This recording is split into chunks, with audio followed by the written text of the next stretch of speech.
you're a real legacy brand, I would guess. Do you consider yourself a legacy brand? I don't know that I would say legacy brand, because when I think legacy brand, I think a brand that might be going away. Oh, very important. Yeah, and so for me, Fender's a brand that, like, everything in music now is driven by guitar. Mm-hmm. Like, there's so many influences that came from that space, and I think it's one of those things that will never really go away. Do you feel that with all of the upstarts and the new techniques and, mm-hmm. and everything that the new data that's coming at you, yeah. How do you feel? Are you being honest with yourselves at Fender? Do you know what you need to be doing, or are you staying away from the shiny new coins? And I think we don't have enough of the shiny new coins sometimes, but I think from the upstart perspective, our digital business is so new. Fender.com is not that old, and Fender.com as an e-com site is only a couple years old. Mm-hmm. Our Fender Play subscription service is only a year and some change old. So in that regard, very new. And I think there's a lot of things when you start in the digital space where you have to make sure that your brand in the physical space ties to what you're doing online. I think we've done an okay job at that at certain points, and a worse job at others, and a better job at certain points. And I think we do have a relatively new team from a digital marketing perspective that's trying to take that brand and really pull it forward. And all the content that we're creating and bringing all those things into email and into our ads and into programmatic and all those different spaces, leveraging sort of the equity that our legacy brand does have. Okay. So I think we do an okay job. I think we're working on doing a better job, but I think the brand as a whole, we go through these transformations over time, and we actually recently had a very, very long Fender. I mean, he might as well be a refounder. His name is Richard McDonald, and he was with Fender for 25 years. He recently retired. And he gave this big talk to the marketing team on all the things that he's learned, and it was absolutely incredible. But one of the things he said was, he actually called out the copy team specifically. He goes, "Who's on the copy team? You guys keep saying that we're doing a faithful reproduction of the Princeton amp. We've been making the Princeton amp for 60 years. It's still the same amp." And so, like, we get lost in, like, well, it's not the original version that we created, and like, and forgetting to some degree at some points that we are still the original Fender. Right. And so how we pull that stuff through, I think, is a thing that we sometimes forget about, sometimes we remember, and I think we're on the upswing of sort of remembering who we are as a full brand and how we can pull all of that through. And to that point, how do you, if you're data driven, which you are, how do you come to trust the data that you have? It's an interesting position for us because we are a manufacturer. A lot of our instruments are sold by retailers. So we don't capture the same transaction information that other people do. We capture registration information, we have usage information from our apps, and we try and weave together a unified customer profile. I think we're very early in the stages of really pulling together what that full view looks like.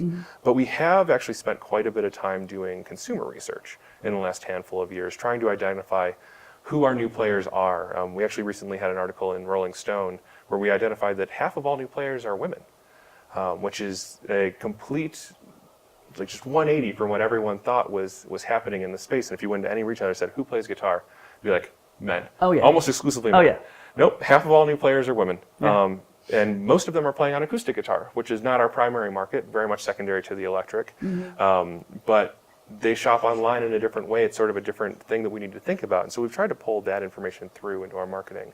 We've then gone a layer deeper and go, okay, why are you trying to learn how to play guitar?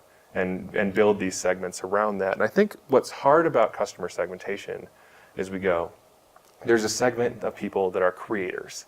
The reason why they play is to write songs, and what you have to do is try and figure out in your database and the data points you can know how to identify that someone is that. And you can do that. No. Oh. No. Well, we're working You're working towards it. Okay. But it's one where it's hard because you can ask someone, "Hey, why'd you learn how to play guitar?" And the answer they give you may be totally different from the actual reason that they learned how to play guitar. True. And you can ask them, "Hey, do you play for friends and family? And they say yes, but it's like, is it friends and family on stage because they're the only fans I have, or is it friends and family in the living room at Christmas? And so you have these questions where they're so nuanced, where we're working on ways to really sort of identify all of the users in our universe for the purposes of sort of that unified customer journey and helping serve them best what type of player they are. Where they are in their journey, and everyone's is so different in the space that it's a huge challenge, and it's one we'll be tackling for years to come. But I think we've made some good steps, some good first steps towards pulling that all together and really, I think, serving our customer base in a better way. Interesting. How do you prioritize the data and make sure that you're getting what you need to create the database? Sure. So we try and capture as much information as we can throughout the process of using any one of our platforms. And I think the single biggest thing for us is to identify what instrument someone is playing. And that's probably, I think, our number one data priority for 2019 is to identify, hey, what instrument are you using? Because that begins all of the LTV conversations afterwards. While there are many guitar players that do learn how to play bass at some point, electric guitar players are strangely opposed to the ukulele. And it's actually one where we see, when we send ukulele emails, we actually get a higher volume of unsubscribes. And so identifying who is a ukulele player is pretty essential to us. Pretty much everyone is accepting of electric guitar content. But when we can personalize to, hey, you're a bass player, hey, you're a left-handed bass player, we can start to prioritize those releases where we make sure that we are not, because of all the content we have, that we're serving you with the right content for what you're actually trying to do. And I think that's like when you start there, the levels below that open up a lot of possibilities. At the same time, the other piece of data that we're trying to prioritize is how good are you at guitar? Is it your first guitar that you were given and you've always wanted to learn how to play a musical instrument? You know nothing. Have you been playing guitar for a month and a half and you've learned a couple of chords, but you're really not progressing the way that you want to? Have you been playing for 15 years and you're still a beginner? Have you been playing for 15 years and you still are an intermediate player? A lot of players for guitar reach a peak and they stay there for a very long time. And so identifying those levels helps us serve them better with the right instruments, with the right content, and help them move along their journey. And it's different for everyone. But I think if we cannot start to identify things like instrument, things like level of ability, and pull that forward into our database, there's so much we can do from a personalization perspective to better serve our customers. I think as that extends to all brands, it's an interesting thing thinking about how you actually are serving your customer base. I think about other players in sort of the manufacturer CPG space. Who is actually consuming their good? How do they use it? I'm a big fan of Yeti, for example. But I do not use their coolers for hunting or fishing, which is all their lifestyle imagery. Right. I use it for barbecues in my backyard. I love Yeti stuff so much.